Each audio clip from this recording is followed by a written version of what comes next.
Olan sent us these photographs several months after the trip. That's Jeff sitting on the right and Olivier on the left. This is a sunset near Santa Monica. You can see the Ferris wheel on the pier in the background. Here's one of my favorites of them. They'd all rented a small boat at Glacier Park. They're somewhere in the middle of Lake McDonald. This one is beautiful. A landscape in Montana.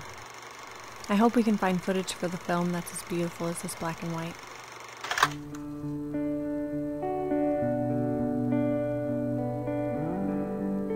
All three were madmen with the camera. Olan carried a 60-year-old Voigtlander found at a garage sale. Jeff had a communist-era Russian-made camera that took amazing medium formats.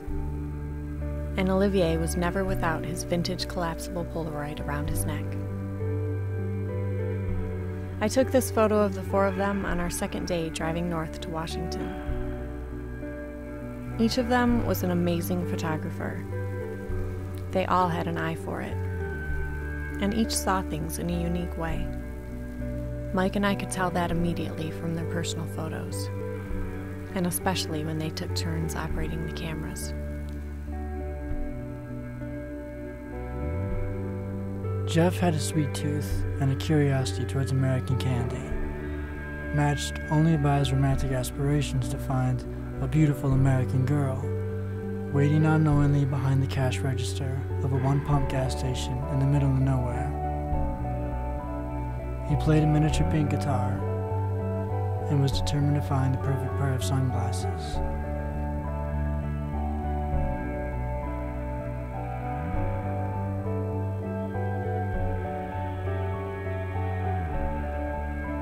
Olan seemed the parental figure, although he quite enjoyed referring to Amanda and I as Mom and Dad. He was responsible, often worried and thought I was crazy. Before boarding a plane for the first time in his life to come help film Pedal, he had days before moved into a new flat with his girlfriend.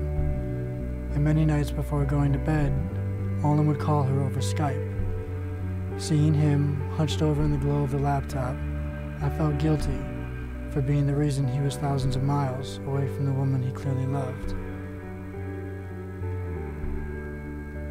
Olivier was the one we knew the best, the person who first emailed Amanda and I about Pedal 4 years before. He was the youngest of the crew, but also the most experienced and most traveled. This was his third time back in the States. I would describe Olivier as focused and precise, confident in his talent, and rightfully so. I was extremely inspired and extremely intimidated by him.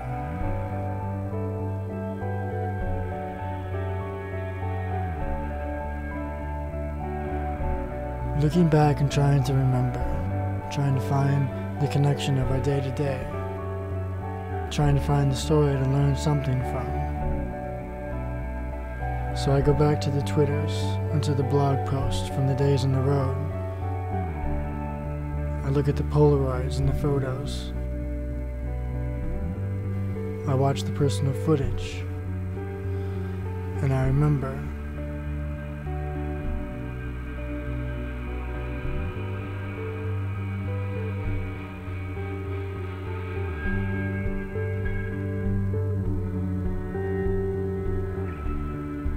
The morning Larry had to leave Jay behind started at Rainy River Campground in Marble Mount and ended in Winthrop after sunset.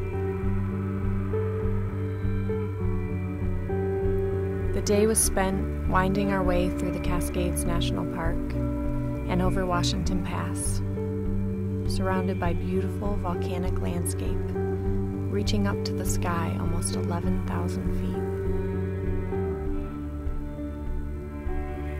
I think all of us expected the day to be different.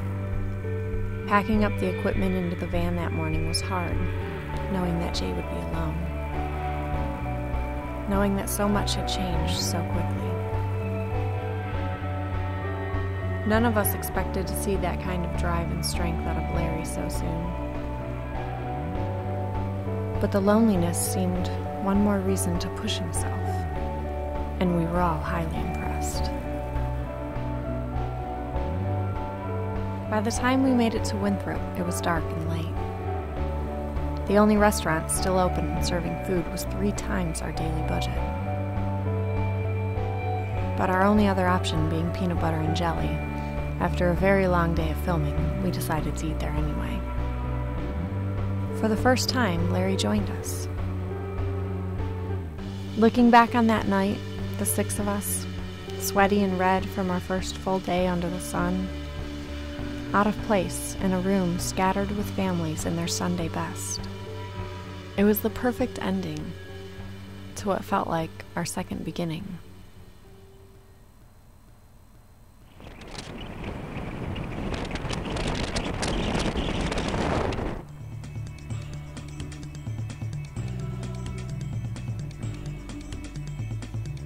The days that followed were spent following closely behind Larry, wandering from one small town to the next, and losing track of what day it is. The crew spends their first afternoon alone in the States, singing and taking photographs in the middle of Lake McDonald. Spending the night curled up inside our tents, writing blog posts over Evdo. Late nights around the campfire, Jeff singing to us in French while playing his little pink guitar. Listening to the lives of small-town people who've never left. People who wanted to see things, go places they'd only read about, make something to share with strangers.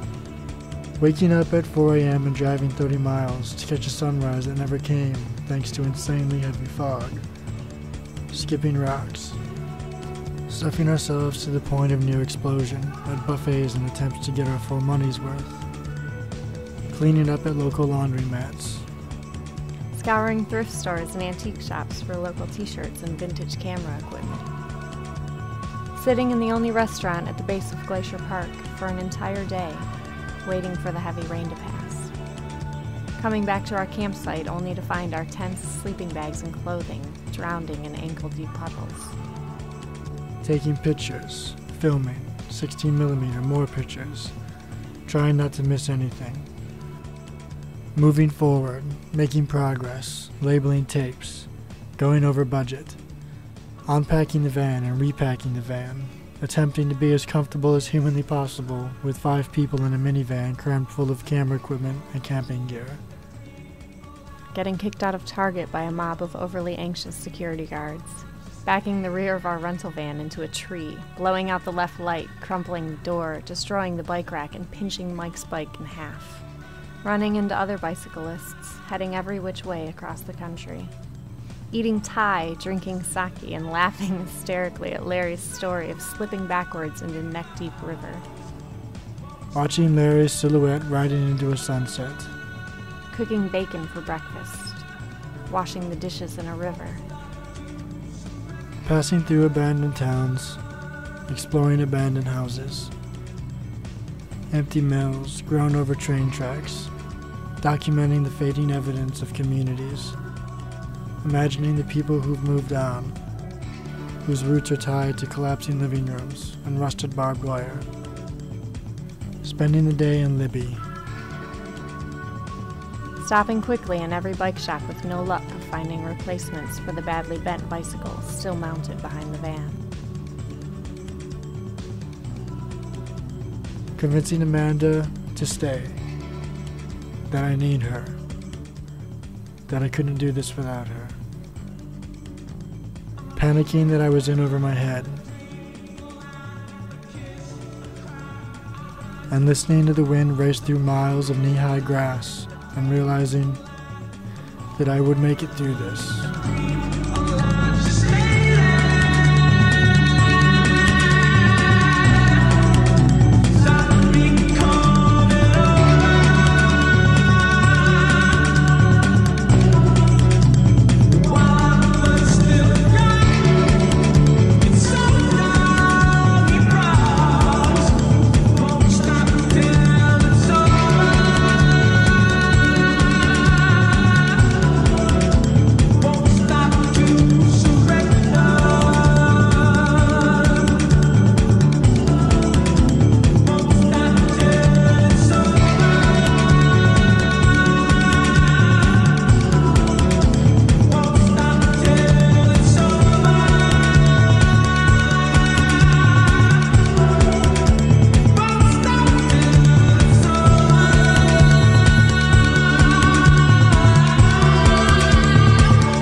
was all happening so fast.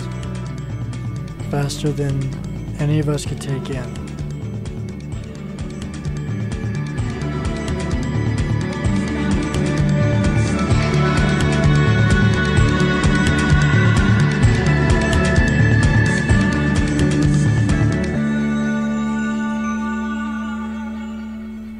I never wanted it to end.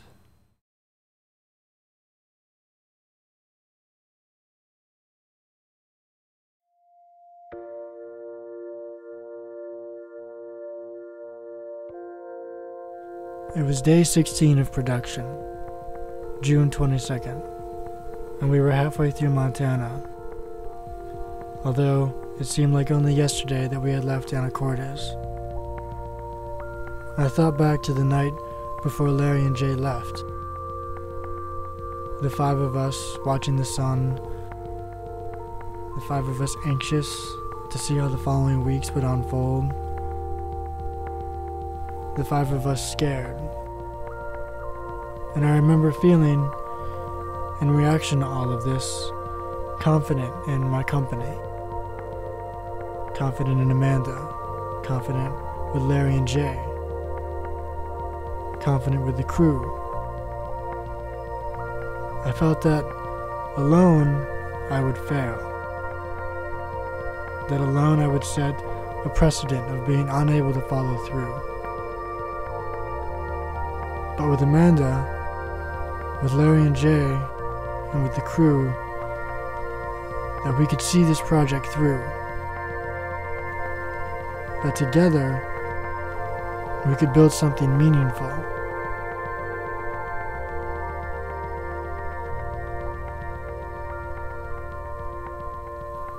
The contents of our van were spread across 2 picnic tables, and it was apparent we were off to a slow start.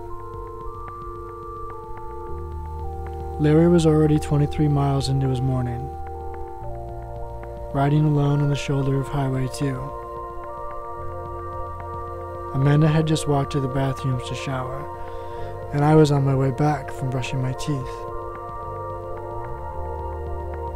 Behind him, Larry could hear the hum of an approaching car, and knowing that it might possibly be us approaching with the cameras rolling, he makes an effort to stay focused on the road ahead.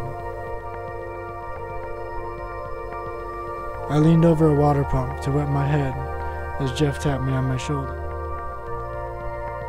And he seemed almost nauseous in his body movement as he said, "We need to talk to you, Mike." Another car passes Larry, and the wind pushes harder into his chest. I sit down across from Olan and Olivier. Already my hands feel unsteady. And all of a sudden, I'm reminded that alone, I would fail. Looking at me, Olivier very calmly says, "We think we should go home."